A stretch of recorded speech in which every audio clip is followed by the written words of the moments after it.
जिजाऊंनी सुद्धा काय दुःख, काय यातना. भोसले आणि जाधव घराण्यामध्ये वैर निर्माण झालं. खंडागळ्यांच्या हत्तीचं प्रकरण आपल्या सगळ्यांना माहित आहे. खंडागळे हत्ती प्रकरणामध्ये दत्ताजी जाधव धावून गेले हत्तीवरती. हत्ती खाली पाडला.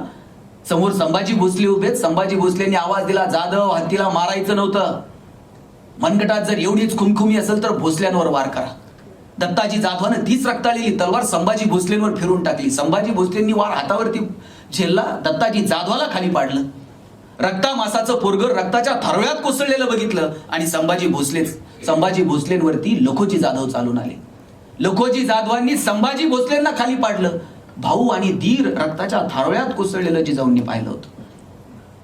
खंडागळ्यांच्या हत्ती प्रकरणानंतर भोसले आणि जाधव यांच्यात इतकं वैर निर्माण झालं, ते अगदी जिजाऊ गरोदर आहेत आणि गरोदर असणाऱ्या जिजाऊंना कुठे ठेवावं, कुठे न्यावं हा प्रश्न शहाजीराजांच्या समोर आहे. ही सगळी धामधूम सुरू आहे. लखोजी जाधव शोधतायत कुठे आहे शहाजीराजे. आणि इथं जुन्नरच्या पायथ्याला विश्वासरावांच्या घरी जिजाऊंना सुखरूप ठेवावं म्हणून शहाजीराजे आलेत अशी बातमी कळाली लखोजी जाधवांना. आणि लखोजी जाधवांनी अख्ख्या जुन्नरलाच वेढा घातला. विश्वासरावांच्या दारात जाऊन उभे राहिले. अशी म्यानातून तलवार काढली. विचारलं, कुठे आहे शहाजी भोसला. विश्वासराव म्हणले, ते इथं नाहीत. मग पळून गेला असेल. जाधव काय बोलता. विश्वासरावांनी तलवार उपसली. लखोजी जाधवांनी म्यानातून तलवार काढली. एकमेकांवर धावून जाणार. गरोदर असणाऱ्या जिजाबाई पुढे आल्या आणि जिजाऊंनी आवाज दिला, आबा किती दिवस हे शत्रुत्व. लखोजी जाधवांचा हात हातात घेतला, स्वतःच्या कपडावरती ठेवला आणि सांगितलं, एकदाच तुमच्या लेकीच्या डोक्यावरचं कुंकू पुसून टाका आणि संपून टाका हे सगळं शत्रुत्व. पुरी असं बोलू नको. जवळ घेतलं जिजाऊंना आणि सांगितलं, जसं माझं रक्त तुझ्यात आहे ना, तसं जाधवांच्या कुळीला सुद्धा बांधलंय. हे शत्रुत्व संपेल ते आमच्या मरणानंतरच. पण आजच्या दिवशी तुला एक शब्द देतो, सौभाग्यवती भव, तुझ्या कुंकवाला हात लागणार नाही. आग्रह केला म्हणून त्या दिवशी मुक्कामी थांबले लखोजी जाधव. दुसऱ्या दिवशी जिजाऊंना वरती गडावरती पोहोच केलं आणि जाताना म्हणाले, जिजा, तुझ्या नवऱ्याने जरी मला बोलवलं नाही ना, तरी तुझ्या लेकराचं तोंड बघायला मात्र मी नक्की येईल.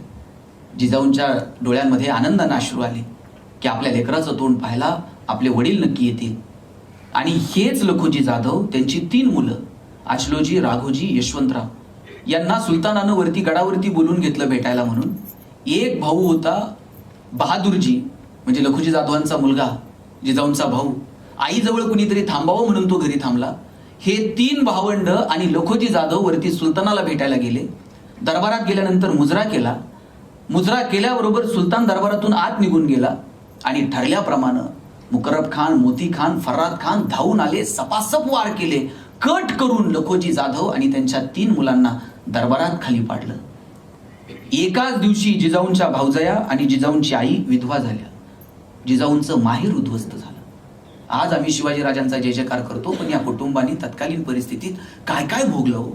श्री म्हणून तुम्ही विचार करा, माहेर उद्ध्वस्त झालं जिजाऊंचं. काय परिस्थिती असेल, काय विचार आले असतील जिजाऊंच्या मनामध्ये. या परिस्थिती. आणि खेळोजी राजे, शहाजीराजांचे भाऊ खेळोजी राजे, त्यांची पत्नी आंघोळीला गेली तर शत्रूच्या सैन्यानं तिला उचलून नेलं. सरदाराच्या कुटुंबातील स्त्रियांची ही अवस्था होती. तुमच्या माझ्या सर्वसामान्य कुटुंबातल्या स्त्रियांची काय अवस्था. म्हणजे आपलं जगणं हे मातीमोल होतं. आणि त्यावेळेस जिजाऊ ठरवतात, नाही, या जागिऱ्यान वतन हे नाही, राजे आपल्याला आपलं राज्य निर्माण करायचं, जनतेचं राज्य निर्माण करायचं. शिवाजीराजांच्या मनावरती जिजाऊंनी स्त्रियांचा आदर, शेतकऱ्यांचा आदर किंवा स्वराज्याची संकल्पना अशी काही बिंबवली की शिवाजीराजांच्या राज्यामध्ये स्त्रियांचा आदर केला गेला, शेतकऱ्यांचा सन्मान ठेवला गेला. हे राज्य न्यायाचं असावं ही भूमिका शिवाजीराजांनी बाळगली. काय न्याय व्यवस्था आहे हो शिवाजीराजांची. रांझ्याच्या पाटलाचं त्या एका मुलीवरती अन्याय अत्याचार केला आणि त्या मुलीचे वडील रामजी शिवाजीराजांना भेटायला आले आणि सांगितलं, राज पाटलानं पुरीवरती अन्याय केला हो. राजांची तळपायाची आग मस्तकाला गेली की अरे गावचं पाटील तुम्ही, या गावातल्या लोकांच्या सुखदुःखात तुम्ही सहभागी व्हायचा आणि तुम्हीच लेकी बाळींवरती अन्याय अत्याचार करणार. शिवाजीराजांनी सांगितलं, येसाजी जा पाटलाला घेऊन या. येसाजी गेला, घोड्याला टाच मारली, पाटलाला म्हणला शिवाजीराजांनी बोलवलंय. पाटील मगरूर होता. म्हणला, शिवाजी राजा कधीपासून. हे आम्ही मानत नाही, येत नाही म्हणून सांगा. येसाजी आला आणि सांगितलं, राजा पाटील मगरूर येत नाही. कान्होजी म्हणला, येसाजी पाटील येत नाही हे सांगायला इथपर्यंत आलात. कमरेची तलवार काय नुसती शोभेची आहे, काढायची की? 50 मावळा गेला आणि पाटलाला मुसक्या बांधूनच दरबारात हजर केला. पाटील गयावया करायला लागला, राजा न्याय द्या, माफी द्या. राजांनी सांगितलं ती पोरगी किंचाळत होती त्यावेळेस तिचा आवाज तुझ्या कानात गेला नाही?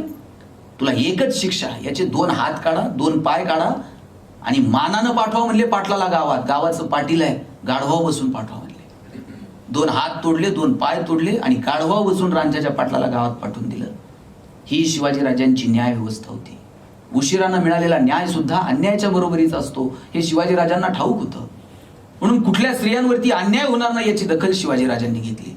आज आपण यातनं काय घ्यायचं? मला वाटतं आपण एवढं जरी शिकलो ना की आपल्या राज्यात स्त्रिया सुरक्षित आहेत, आपल्या समाजात स्त्रिया सुरक्षित असाव्यात, आपल्या कुटुंबात स्त्री सुरक्षित असावी, आपल्या कुटुंबातल्या स्त्रीचा जरी सन्मान करता आला ना तरी सुद्धा खूप काही मिळवलं असं मला वाटतं. मला असं नेहमी वाटतं की ज्या घरातली स्त्री सुखी ना ते घर सुखी. शिवाजीराजे घडले कारण जिजाऊ होत्या. समाजाचं एक चांगला समाज किंवा एक चांगली व्यवस्था कशाला म्हणावं, जिथे स्त्रिया सुरक्षित आहेत, ज्यांचा सन्मान केला जातो, त्यांचा आदर ठेवला जातो. मला वाटतं तो समाज पुढारलेला आहे असं म्हणायला वाव आहे. म्हणून आपल्या कुटुंबापासून आपण सुरुवात करू की आपण आपल्या घरातल्या स्त्रियांचा तरी किमान सन्मान ठेवू, त्यांनी केलेल्या कष्टांचं योग्य वेळी कौतुक करू. आणि तुम्ही ज्यावेळेस ते भावाला राखी बिखी बांधताना त्यावेळेस ते कॅडबरी सेलिब्रेशन काहीतरी देते तुम्हाला गिफ्ट, त्यावेळेस हे असलंय ना त्याला म्हणायचं हे दे, आणखी तुला काय द्यायचंय ते, पण एक मागणं मी तुझ्याकडे मागते म्हणायचं. आणि भावाला एवढंच सांगायचं जेवढा सन्मान बहीण म्हणून माझा करतो ना तितकाच सन्मान इतरांच्या बहिणीचा कर. म्हणजे कोणत्या बहिणीसाठी मोर्चे काढावे लागणार नाहीत, कॅन्डल मार्च काढावे लागणार. आणि पुरुषाचं पुरुषत्व कशात आहे माहितीये का? स्त्रियांचा आदर आणि सन्मान ठेवण्यातच आहे. शत्रूची स्त्री आहे सावित्री देसाई, पकडून आणलं राजांच्या समोर, हातात बेड्या आहेत आणि हातात लहान लेकरू आहे. सावित्री म्हणाली मी माझ्या गडीसाठी लढले, मी माझ्या किल्ल्यासाठी लढले. राजा काय अपराध झाला असेल मला शिक्षा करा, पोराला शिक्षा करू नका. राजे उठले, जवळ गेले, पोराला हातात घेतलं आणि म्हटले अरे कोणी सांगितलं मी तुला शिक्षा करणार आहे? काय पराक्रमानं लढली तू, हा पोरगा माझा भाचा आहे आणि तू माझी बहीण आहे. मिळवलेली गडी परत दिली सावित्रीला आणि पोराच्या दूध भातासाठी आजूबाजूची 10 गावं देऊन टाकली. शत्रूच्या स्त्रीकडे सुद्धा कसं बघावं ना हे शिवाजी राजांकडनं शिकावं.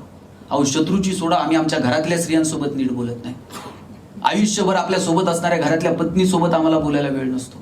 जिनं जन्म दिला त्या आईसोबत आम्हाला बोलायला वेळ नसतो. मी तर नेहमी भाषणात सांगतो की आपल्या पत्नीचा, आपल्या आईचा, आपल्या बहिणीचा सन्मान ठेवा. ज्या घरातली आई सुखी, बहीण सुखी, पत्नी सुखी ते घर सुखी. आणि काय लागतो घरातल्या स्त्रियांना सुखी ठेवायला? साहेब काही लागत नाही, ते इतक्या भोळ्या आहेत ना विचारा. त्यांना फार काय नाही हो. त्यांना आता मी 8 दिवस झाले रोज बाहेर आहे, रात्री 2-3 वाजता घरी यायला. आता 3 वाजता घरी आल्यावर कोणती बायको असं आनंदानं दार उघडेल, वा वा वा छान किती लवकर आला, असं कोण म्हणतंय का? 100% बायको अशी रागातच दार उघडते. काही नाही हो, किती राग करू दे, आपण असं 30 सेकंद तिच्याकडे राजेश खन्नासारखं बघायचं आणि फक्त एक डायलॉग मारायचा, तू ये म्हणून संसार चाललाय, माझ्याच्यानं काय खरं आहे? ती अख्ख्या कॉलनीत सांगते 1 नंबर नवरा भेटले, लय भोळे काय लागतं. मी असंच सांगितलं एक जणाला की म्हटलं घरातल्या स्त्रियांचं कौतुक करा. ते म्हटलं कधीच केलं नाही, आता जमतं काय हवंय? म्हटलं करून बघ, जमतंय म्हटलं सवय ना. म्हटलं काय करायचं? म्हटलं कौतुक करायचं बायकोचं. म्हटलं तिला ऐकायलाच येत नाही. म्हणलं मग ते हिलाच कर, ऐकायला येत नाही तर. डॉक्टरांकडे गेला म्हटलं बायकोला ऐकायला येत नाही डॉक्टर साहेब. डॉक्टर म्हटले खरं सांग बायकोला ऐकायला येत नाही का ते तुझं ऐकत नाही? म्हटलं खरं खरं सांग. माझं ऐकत नाही कसं? म्हटलं बायकोला ऐकायलाच येत नाही. म्हटले किती अंतरापर्यंत ऐकायला येत नाही? काय जरा काहीतरी मोजून ये घरी जाऊन, किती अंतरापर्यंत ऐकायला येत नाही. जातो म्हटलं. घरी गेला, बेल दाबली आणि बेल दाबल्याबरोबर पोरानं दार उघडलं. पोरानं दार उघडल्याबरोबर यानं आवाज दिला, अगं भाजी काय केली? तिकडं बायको किचन मध्ये, तिकडून काहीच प्रतिक्रिया नाही. याला कळालं दारातून बायकोला ऐकायला येत नाही. हॉलमध्ये गेला, हॉलमध्ये जाऊन आवाज दिला, अगं भाजी काय? याला कळलं प्रकरण गंभीर आहे, हॉलमधून पण ऐकायला येत नाही. किचनच्या दारातून आवाज दिला, भाजी काय? तरी प्रतिक्रिया नाही. शेवटी कंटाळला, बायकोच्या मागे जाऊन उभा राहिला आणि जोरात ओरडला, अगं भाजी काय केली? बायकोनं हातातली कढई अशी दंदिशी आदळली. म्हणली 4 वेळा सांगितलं ना तुला बटाट्याची केली म्हणून.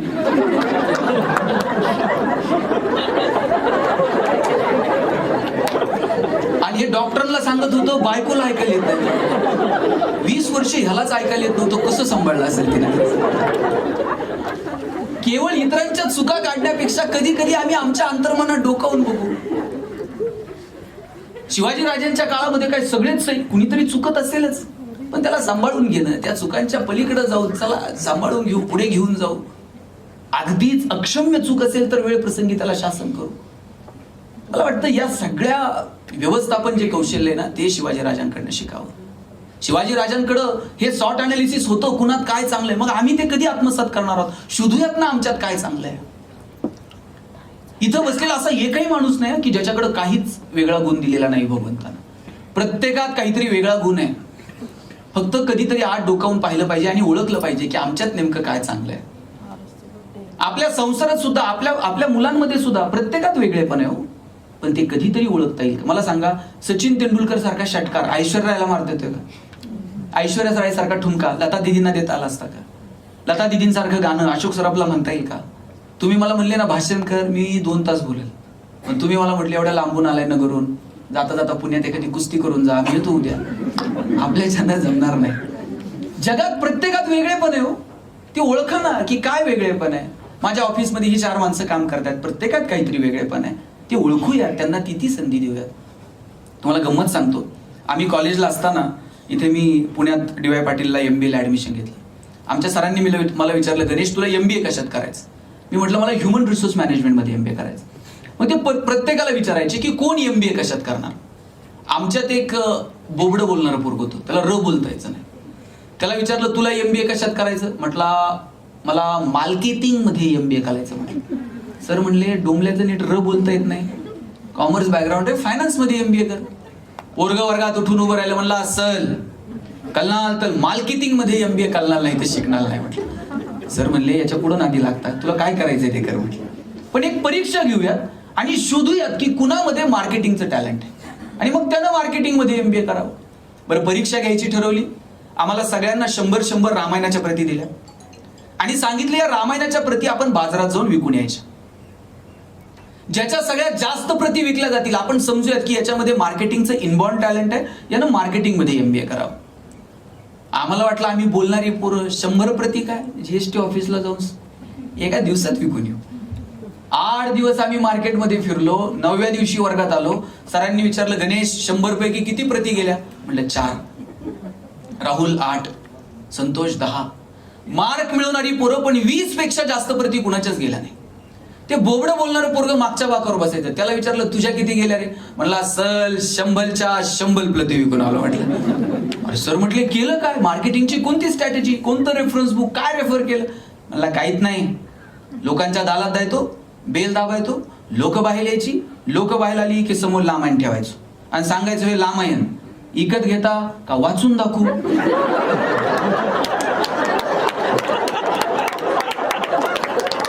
लोक म्हणायची वाचून नको दाखवू, तुझं रामायण विकत घेतो बस. आता बोबडं बोलणं विकनेस आहे का स्ट्रेंथ आहे?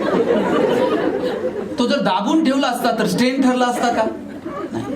आपल्या प्रत्येकात काहीतरी वेगळेपण आहे हो, पण ते वेगळेपण जोपर्यंत आम्हाला ओळखता येत नाही ना, तोपर्यंत आम्ही असं भन्नाट जगू शकणार. शिवाजीराजांनी हेच केलं. कुणात काय चांगलं आहे? हा, शिवाकाशीत दिसायला माझ्यासारखा आहे ना, हा ठीक आहे. कोणत्या कार्यकर्त्यात काय चांगलं आहे ते शोधता आलं पाहिजे. आपल्या मुलांमध्ये सुद्धा प्रत्येकात काहीतरी वेगळेपण आहे. ते वेगळेपण ज्या दिवशी ओळखता येईल ना, त्या दिवशी आपलं जगणं सुंदर होऊन जातं. शिवाजीराजांच्या इतिहासात क्षणाक्षणाला आपल्याला पाहायला मिळेल की शिवाजीराजांनी जे जे आपल्याकडे उपलब्ध आहे त्याचं प्रॉपर वेने युटिलायझेशन केलेलं आहे. आजही 21व्या शतकात आपण वावरत असताना आणि म्हणजे आपण महासत्तेकडे वाटचाल करत असताना आपल्याकडे काय रिसोर्सेस उपलब्ध आहेत ते खरंच आपल्याला वापरता येतील का, त्या अनुषंगाने आपण विचार करायला हवा. मला खरं सांगा, दुबईमध्ये काय होतं 84-85 पर्यंत? तेलाचे पैसे होते, पण आज जगातला सगळ्यात बिझिएस्ट एअरपोर्ट दुबई आहे, जगातला सगळ्यात प्रॉफिएस्ट मॉल दुबई आहे. ते बुर्ज खलिफाला ते काही सेकंदात वरती घेऊन जात आहे, खाली घेऊन येत आहे, हजारो रुपये त्याच्यासाठी मोजावे लागतात. तेलाचे पैसे होते, पण आज पर्यटनात सगळ्यात पुढे निघून गेलं दुबई. का? त्या लोकांनी ठरवलं, त्यांना कळालं आपल्याकडे जे आहे ना ते प्रॉपर वेनं वापरून घेऊ. आम्हाला का समजू शकलं नाही? दुबईमध्ये काय निसर्ग आहे का काय? सगळं मानव निर्मित आहे, पण एक पर्यटनाचं केंद्र म्हणून आज दुबई पुढे येत आहे. आमच्याकडे तर एवढा निसर्ग भरभरून आहे, पण आम्ही का त्या दृष्टीनं विचार करू शकलो नाही? परवा मला छान वाटलं, मी इथं जेजुरीला गेलो होतो, 2-4 MBA झालेले पोरपोरी त्या जेजुरीचे फोटो काढत होते गडाचे. मी म्हटलं काय करता फोटो काढून? म्हटले काय करता, किती दिवस बॅनर लावायचे? म्हणले चलो दुबई, चलो सिंगापूर. म्हटलं मग? म्हणले आम्ही दुबईत बॅनर लावणार आहे, चलो जेजुरी. दुबईतली लोक जेजुरी झाली पाहिजे. आणि म्हटलं करणार काय? खालून वर म्हणले गडाव त्यांना पाय पाय घेऊन जाणार, आणि एकदा का ते घामाघूम झाले का मग त्यांना सांगणार किती कॅलरीज बर्न झाल्या. आणि रात्री म्हणले 2-2 हजार रुपये तिकीट काढून त्यांना जागरण गोंधळ ऐकायला होतो का नाही बघा. ते काय करतील ते करतील, पण हेवा वाटला की पोरं निदान वेगळा विचार करायला लागले. का आम्ही हा विचार करत नाही हो? शिवाजी राजांना त्या काळात कळालं की आम्ही जहाजं बांधायला हवीत. शिवाजी राजांना त्या काळात कळालं की आमच्याकडे शस्त्रसाठा मजबूत असायला हवा. ही दृष्टी आहे ना, ही आमच्याकडे आम्हाला द्यावी लागेल इतिहासातून. आणि इतिहासाकडे कसं पाहायचं माहितीये का? मगाशी मी तुमच्याशी बोलताना म्हटलं की जरा वेगळ्या अंगानं आपण सगळ्या इतिहासाकडे पाहिलं पाहिजे. लगेच मला कुणीतरी म्हटलं की वेगळ्या अंगानं म्हणजे नेमकं काय? म्हणजे आपण कुणाचं तरी बुद्धी, कुणाची तरी मनं कलुषित करण्यापेक्षा इतिहासात इतकंच डोकवावं. रोज इतिहासामध्ये डोकून डोकून तुम्ही भविष्य नाही सुधारू शकणार. इतिहासाकडे कसं पाहायचं माहितीये का? गाडी चालवताना तुम्ही मधल्या आरसात किती पाहता, तितकंच इतिहासाकडे पहा. का तुम्ही गाडी चालवताना असे मागं वळून बसता? मागं वळून जर बसलात तर पुढे चालणं अशक्य होऊन जाईल. इतिहासात मधल्या आरशातनं जेवढं दिसतं ना, तितकं डोकून बघावं. इतिहासातला जो चांगुलपणा आहे, जे चांगलं आहे, ज्या चुका झाल्या त्या होणार नाहीत ना, जे चांगलं आहे, जे घेण्यासारखं आहे, ते घेता येईल ना, ते पुढच्या पिढीच्या हातात द्यावं. उगाच मन कलुषित करण्याकडे आपण भर देऊ नये. आपण कितीही इतिहास उकरत गेलो तरी सगळ्याच गोष्टी काही चांगल्या आहेत, काही नको घडायला होत्या. मग आपण म्हटलात की हे घडलं नसतं तर, हे झालं नसतं तर, आता या गोष्टी घडून गेल्या. अगदी खरं आहे, त्यात झालं नसतं तर परिस्थिती काहीतरी वेगळी असती, काहीतरी भन्नाट आणखी समोर असू शकलं असतं. परंतु इतिहासामधल्या वाईट गोष्टी घडू नयेत, ज्या चुका झाल्या त्या वर्तमानात होऊ नयेत, याची दखल घेणं आणि भविष्य ठरवणं, भविष्यासाठी प्रयत्न करणं, एवढं फक्त आपण इतिहासातनं घ्यायला हवं. ते जर घेता आलं ना तर येणार. आणि जरा जग कुठं चाललंय आणि आपण कुठे आहोत. मी गेली आजची 8 दिवस झाले, मी अनेक शिवजयंत्यांना व्याख्यानाला गेलो. साहेब, शिवाजी महाराजांविषयी प्रचंड आदर आहे, प्रचंड प्रेम आहे. शिवाजी राजांना डोक्यावर घेऊन मिरवावं अशी भावना आहे आमची सगळ्यांची हो. पण राजांना किती पोरं हृदयात मुरू शकले, किती जण डोक्यात घेऊ शकले. नको नको त्या गाण्यांवरती व्यसनाधीन झालेली पोरं पाहिल्यानंतर वाटतं शिवाजीराजे काय विचार करत असतील, कशासाठी स्वराज्य निर्माण केलं, काय आजच्या पोरांची दशा आहे. सरदाराच्या पोटी जन्माला आलेले शिवाजीराजे स्वराज्याचा संकल्प करतात आणि स्वराज्य निर्माण करतात, हे धाडस शिवाजीराजांनी दाखवलं. छोट्या छोट्या कारणांसाठी आत्महत्या करणारी माणसं जर राजे पाहत असतील तर म्हणत असतील काय शिकलात तुम्ही इतिहासातून? अरे माझ्या समोर काय कमी संकट होती? पण राजे कधी गर्भगडीत झाले नाही. मिर्झा राजे सोबत तह झाला, 23 किल्ले द्यावे लागले हो. 1 वर्ष पीक सापडलं नाही म्हणून आम्ही आत्महत्या केल्या. उद्योगात व्यापारात अपयश आलं म्हणून आम्ही आत्महत्या केल्या. मनासारखं पोस्टिंग मिळालं नाही म्हणून आम्ही आत्महत्या केल्या. अमुक एखाद्या कॉलेजला नंबर लागला नाही म्हणून पोरांनी आत्महत्या केल्या. व्हॅलेंटाईनला कोण नाही म्हणलं, 65 कामांसाठी लोक आत्महत्या करतात. शिवाजीराजे एक किल्ला द्यावा लागला हो मिर्झा राजेला. काय अवस्था झाली असेल शिवाजीराजांच्या मनाची. आयुष्याच्या या टप्प्यावरती आपण लहान लहान पोरं घेऊन इथपर्यंत आलो आणि आता स्वराज्यातले एवढे किल्ले औरंगजेबाला असे देऊन टाकायचे. एखादा सर्वसामान्य माणूस असता तर म्हटलं असता बास आता खूप झालं, देऊन टाकू औरंगजेबाला. आयुष्याचा बाकीचा काळ आहे ना जरा आनंदात औरंगजेबाशी थोडंसं जुळून घेऊ आणि आनंदात जगू. औरंगजेबाला भेटायला गेले, बरं एकटे गेले नाही साहेब, सोबत संभाजीराजांना घेऊन गेले. मग मधला जो प्रवास आहे त्या मधल्या प्रवासात संभाजीराजे आणि शिवाजीराजे काहीतरी बोलणं झालं असेल एकमेकांचं. काय बोलले असतील मधल्या प्रवासात शिवाजीराजे संभाजीराजे? शिवाजीराजांनी सांगितलं असेल संभाजीराजांना स्विस बँकेत आपला अकाउंट आहे, पासवर्ड तुला सांगतो. काय बोलले काय असतील? शिवाजीराजांनी सांगितलं असेल संभाजीराजांना, राजे आतापर्यंत तुम्ही जिंकणं बघितलं, आतापर्यंत तुम्ही यश बघितलं, आयुष्यातला संघर्ष सुद्धा जवळून बघा, चला माझ्यासोबत. सोबत घेऊन गेले आणि तिथं गेल्यानंतर औरंगजेबानं खुश होऊन संभाजीराजांना एक हत्ती भेट म्हणून दिला. आणि थोडीशी गंमत करावी म्हणून दिलेर खान म्हटला, शंभू राजे आप इतने छोटे हो और हाथी इतना बड़ा है, इस हाथी को आप महाराष्ट्र में कैसे ले जाओगे? एवढासा संभाजी राजा दिलेर खानाच्या डोळ्यात डोळे घालून सांगतो, ये तो जानवर है, बैठ कर जाएंगे, नहीं आया तो खींच कर ले जाएंगे, लेकिन हमारे आबा साहब ने जो आपको किले दिए हैं वो तो अभी महाराष्ट्र में है, उन्हें आप आगरा कैसे ले आओगे? एवढ्या एवढासा संभाजी राजा पण माहित होता आत्ता हात दिलेत आणि गेल्यावर घेऊ की परत. ते काय आग्र्याला थोडीच घेऊन जाईल, तिथंच आहेत, गेल्यावर परत घेऊ. आणि परत एक एक किल्ला शिवाजीराजांनी घेतला आणि स्वराज्य उभं केलं. अरे संकटाच्या पुढे असं छाती काढून उभं राहता आलं पाहिजे. एखाद्या संकटानं गर्भगळीत होणं आणि आत्महत्या वगैरे असले विचार मनात येणं, आम्ही काय इतिहास अभ्यासला? आम्ही इतिहास आहे ना फक्त साहेब औपचारिकता म्हणूनच इतिहासाकडे पाहिलं, मार्कांसाठी. शिवाजीराजे 4 मार्काला, संभाजीराजे 5 मार्काला, तुकाराम महाराजांचा अभंग अवघड आहे म्हणले, ऑप्शनला टाकू, त्याच्यावर दुसरं काहीतरी वाचतं. परवा तर 10वीतलं पोरग मला विचारत होतं, सर यावर्षी मराठीच्या पेपरला ज्ञानदेव पडणार आहेत का तुकाराम पडणार आहेत? म्हटलं हे पडतील कसे ज्यांनी महाराष्ट्र उभा केला? सगळंच कसं मार्कांसाठी असू शकतं? मुळात आहे ना आपल्या, आता त्या शिक्षण पद्धती आणि ते आजच्या अनुषंगाने नाही बोललेलं बरं, पण मुळातच आपला शिक्षणाकडे बघायचा दृष्टिकोनच इतका बदलून गेलाय ना. म्हणजे फक्त मार्कांसाठी शिकायचं, ठराविक परीक्षा पास होण्यापुरतं शिकायचं. या पेपरला एवढेच मार्क, मागच्या वर्षी कोणते क्वेश्चन रिपीट झाले, परत हे होणार आहेत का, इतकं कॅल्क्युलेटेड शिकतो आपण सगळं. अरे जगणं सुंदर करण्यासाठी शिक्षण आहे. जीवनाच्या पेपरमध्ये रोज नवीन प्रश्न आहेत, कोणते प्रश्न परत रिपीट होणार आहेत? पण आम्ही इतकं कॅल्क्युलेटेड, हे इतके मार्क मिळाले पाहिजेत, या विषयात इतके झाले पाहिजेत, इथंच याच कॉलेजला नंबर लागला पाहिजे, याच कंपनीत नोकरी, एवढंच पॅकेज, इतकं बंदिस्त आयुष्य आम्ही जगतोय. या सगळ्याच्या पलीकडे शिक्षणाचा आहे त्या गोष्टींचा आनंद घेता आला पाहिजे. ऑफिसमध्ये काम करताना रोज नवीन प्रश्न आहेत, त्या नवीन प्रश्नाची उकल मिळाल्यानंतर आनंद व्हायला पाहिजे. रुटीननी 10 वाजता यायचं, 5 वाजता जायचं, कायम तोंडावरती मरगळ चालय, महिन्याला तारखेला क्रेडिटेड अमुक अमुक अमाऊंट पगार, हे कसलं फंटूस आयुष्य जगतो आपण. काही माणसांकडे पाहिल्यावर ऊर्जाच वाटत नाही हो. म्हणजे ते येतातच अशा मुख्य चेहऱ्यांनी ना ऑफिसमध्ये, त्याच्यावर पाहायला वाटतं कुठून याची माझी गाठ पडली. अरे असं काय जगले, काय एनर्जी होती. 80 वर्षाचे शेलार मामा, उदयभान धावून आला, शेलार मामानं छातीवर बसून दातानं नरडीचा घोट घेतलाय उदयभानच्या. 80 वर्षाच्या म्हाताऱ्यात ही ताकद, ही प्रेरणा येते कुठून? मग आमच्यामध्ये ती प्रेरणा का नाही? रोज वाटलं पाहिजे की देशासाठी माझं काय योगदान आहे.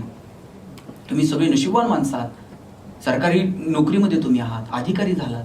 बरं काय सगळी खेड्यापाड्यातलीच माणसं आहेत तो अधिकारी झालेली, ग्रामीण भागातली शेतकऱ्याची पोरं अधिकारी झाली.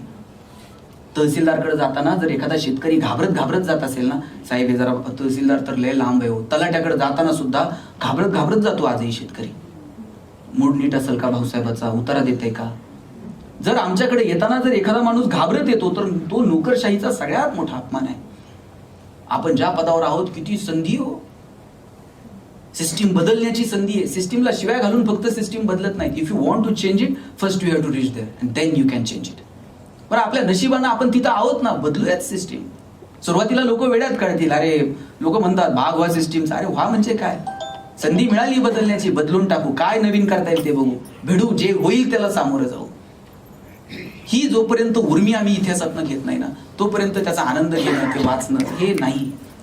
म्हणून या सगळ्या गोष्टींकडे फक्त अभ्यास म्हणून बघू नका, याच्याकडे फक्त मनोरंजन म्हणून बघू नका, किंवा फार तर आपली अस्मिता म्हणूनही बघू नका. या सगळ्याच्या पलीकडे परिवर्तनासाठी काय करता येईल ना, ते म्हणून इतिहासाकडे बघता येईल का? स्वप्न दाखवा. इतिहासात आता शेवटच्या काही मिनिटात एवढंच सांगतो, शिवाजी महाराजांच्या इतिहासातल्या सगळ्या गोष्टी बाजूला ठेवा, पण आपल्या लेकरांना एक सांगा, अनेक राजे होते, अनेक शूरवीर होते, पण शिवाजी राजांनी स्वप्न बघायचं धाडस दाखवलं. तू किमान स्वप्न तर मोठं बघ. तुझं स्वप्न ते पूर्ण होईल नाही होईल, सगळ्यांची स्वप्न पूर्ण होतात असं नाही, पण त्या स्वप्नापर्यंत जो प्रवास आहे ना, त्याची तर मजा घे, त्याचा तर आनंद घे. आपली स्वप्नच मोठी नाहीत. काय परिस्थिती आज उद्योग व्यवसायाच्या संदर्भानं महाराष्ट्रातली? साहेब टायरवाले केरळचे, किराणा व्यवसायात पटेल, हार्डवेअरची दुकानं बोरींची, बांधकाम व्यवसायात युपीचे लोक, गवंडी सगळे बिहारचे, सुतार कामात राजस्थानी, हॉटेल सगळी दक्षिणात्यांकडे, चायनीजच्या गाड्या पूर्वांचलचे तरुण चालवतात. बरं ठीक आहे, संविधानानं त्यांना अधिकार दिला, येतील, कष्ट करतील, पोट भरतील. आमची पोरं कुठे आहेत? का आम्ही मोठी स्वप्न त्यांना दाखवू शकलो नाही? आम्ही त्याला एकच सांगितलंय, नोकरी कर बाबा, बाकी काय उद्योग व्यवसाय त्याच्या फंदात पडू नको, महिन्याच्या महिन्याला पगार मिळतंय, पेन्शन बिन्शन, ग्रॅज्युटी फंड बिंड एकदम अप टू डेट आहे, कोण विचारत नाही, काही होत नाही, नोकरी कर, एवढंच आम्ही त्याच्या मनावरती बिंबवत आलो. काय त्या नोकरीत राहणे? का आपल्या पोरांना वाटलं नाही आपण व्यापारात व्यवसायात यावं, देशाच्या अर्थव्यवस्थेला चालना द्यावी, असं काहीतरी वेगळं करून दाखवावं? मी काल त्या एलॉन मस्कचा व्हिडिओ बघत होतो. 2050 पर्यंत भारत कुठं असेल, काय विचार करतायत लोक. त्या एलॉन मस्क सांगतोय की 2050 पर्यंत विमानानं प्रवास बंद होईल आणि रॉकेटनं प्रवास करतील. इथून अमेरिकेला तुम्ही विदिन अ सेकंड, काही मिनिटात तुम्ही अमेरिकेला पोहोचवाल. आणि तो सांगतोय त्या व्हिडिओमध्ये, ही काय नुसती माझी बडबड नाहीये किंवा स्वप्न नाहीये, याच्यावरती रिसर्च सुरू आहे, प्रोसेसमध्ये आहेत ह्या सगळ्या गोष्टी. त्यानं सांगितलं की घरं अशी येतील, विटांची मातींची नाहीत, ते सोलर पॅनलचीच घरं बनतील. आपली आपली एनर्जी घर क्रिएट करू शकेल अशी घरं पुढे यावीत, याच्यावरती जग विचार करत आहे. जग काय विचार करतोय, आम्ही कुठं आहोत? आमच्या डोक्यात एकच आहे, त्यानं बांध कोरला, भावाला तर नाही जमून द्यायचो, भावकीच्या नाकावर टिचून 20 एकर घ्या, त्याच्यात कुसळ पिकत नाही, कधी गेलं नाही शेतात. खोट्या प्रतिष्ठेमध्ये, खोट्या गोष्टींमध्ये. साहेब इतकं, आता ग्रामीण भागाशी तुमचा किती संबंध आहे मला माहित नाही, खोट्या प्रतिष्ठेमध्ये आमची तरुण पोरं इतकी अडकून गेली आहेत. त्या सोसायटीचं इलेक्शन असते गावात, त्या सोसायटीत सचिवाला बसायला खुर्ची नाही साहेब. 20-20 लाख, 50-50 लाख रुपये सोसायटीच्या निवडणुकीत खर्च आहे. आणि ते संचालक मंडळ महिन्याला भांडत असते. ते म्हणतंय जानेवारीत मी चेअरमन झालो, लगेच एप्रिलमध्ये तुला कसं करायचं? ते म्हणते एप्रिलमध्ये मला कर, मे मध्ये पुन्हा तू हो. तुला एप्रिलमध्ये काय? म्हणला पोराचं लग्न आहे, पत्रिकेवर नाव टाकाय पुरतं तर चेअरमन व्हायला. पुढे घेऊन चाललोय आम्ही या सगळ्या प्रतिष्ठेला. काय पेरायचं, काय पाहायचं याच्यातनं? मला वाटतं याचा थोडासा विचार करा. शेवटच्या काही मिनिटात सांगतो की मी का म्हणतो की पोरांनी उद्योग व्यवसायात या.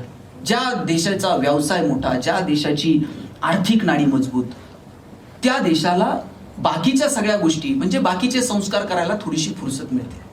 बेसिकच नड आहे ते, बाकीच्या काही फार गप्पा मारायला त्याला वेळ नसतो. ते खायची प्यायची पंचायत आहे. हो, तुम्ही काय आम्हाला बाकीच्या गोष्टी सांगता? मी असंही म्हणत नाही की केवळ आर्थिक विकासावरती शाश्वत विकास अवलंबून आहे.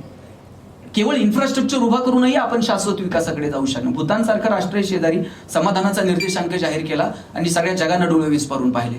नाहीत आमच्याकडे चकचकीत मॉल, नाहीत चमचमीत रस्ते, पण आम्ही समाधानी आहोत जगात. या दोनही बाजू आहेत, पण या दृष्टीनं थोडासा विचार व्हायला हवा. आमच्याकडे एक बाग आहे साहेब, त्या बागेमध्ये 1 क्लर्कची जागा भरायची होती आणि एका क्लर्कच्या जागेसाठी 1000 पोरांनी ऍप्लिकेशन केलं. जागा एकच आहे, एकालाच नोकरी मिळणार आहे, 999 घरी जाणार आहेत. ज्याचं सिलेक्शन झालं त्याला अपॉइंटमेंट लेटर साईन करून मिळणार.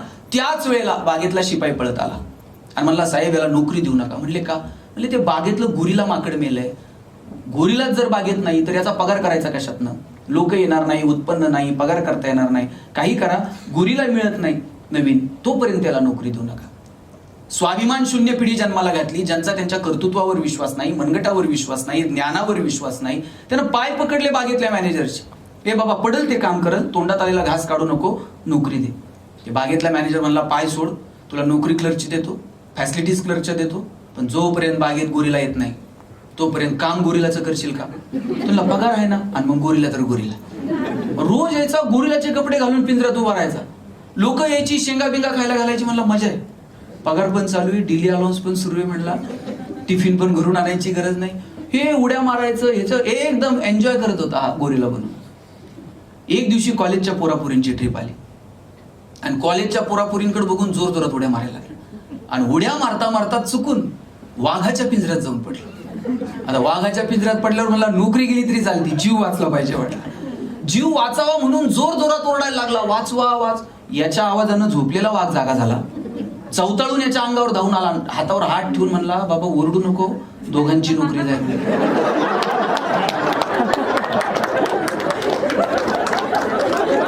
नंतर कळलं गोरिलाच्या भूमिकेत BSc झालेलं होतं आणि वाघाच्या भूमिकेत MSc झालेलं होतं. आमचा आमच्या ज्ञानावर विश्वास असला पाहिजे. अरे काय चल हे नाही ना, ठीक आहे दुसरं काहीतरी करून बघू. प्रत्येक जोपर्यंत आमचा आत्मविश्वास ही अशी बाजू आहे ना, आणि स्वाभिमान. शिवाजीराजांच्या इतिहासातून या दोनच गोष्टी आज इथून घेऊन जाऊ, आत्मविश्वास आणि स्वाभिमान. काय स्वाभिमान? साताऱ्यामध्ये कर्मवीर भाऊराव पाटलांनी शिवाजी विद्यालय सुरू केलं छत्रपतींच्या नावाने. 1-1 रुपया गोळा करायचे ती शाळा चालवण्यासाठी. जात्यावर दळणारी बाई सुद्धा मुठभर धान्य शिवाजी विद्यालयासाठी काढून ठेवायची, तिला मुष्टीफंड योजना म्हणायची. एका व्यापाऱ्यानं भाऊराव पाटलांना कळवलं की 1-1 रुपया काय गोळा करताय, मोठी मदत करतो, तुम्ही माझ्याकडे या. भाऊराव पाटलांना 1 लाख रुपयाचा धनादेश दिला आणि सांगितलं वेळ पडली तर आणखी पैसे देईल, पण माझी एक अट आहे, शाळेला दिलेलं तेवढं राजांचं नाव काढा आणि माझ्या बापाचं नाव द्या. भाऊराव पाटलांनी हातात आलेला 1 लाख रुपयाचा धनादेश व्यापाऱ्याच्या तोंडावर फेकून सांगितलं गोरगरिबांची पोरं शिकावीत याच्यासाठी वेळ पडली तर भाऊराव पाटील स्वतःच्या बापाचं नाव बदलेल, पण शाळेला दिलेलं शिवाजीचं नाव मात्र बदलणार नाही. हा स्वाभिमान आहे हो. हा स्वाभिमान आणि आत्मविश्वास, आमच्यामध्ये आत्मविश्वास असला पाहिजे.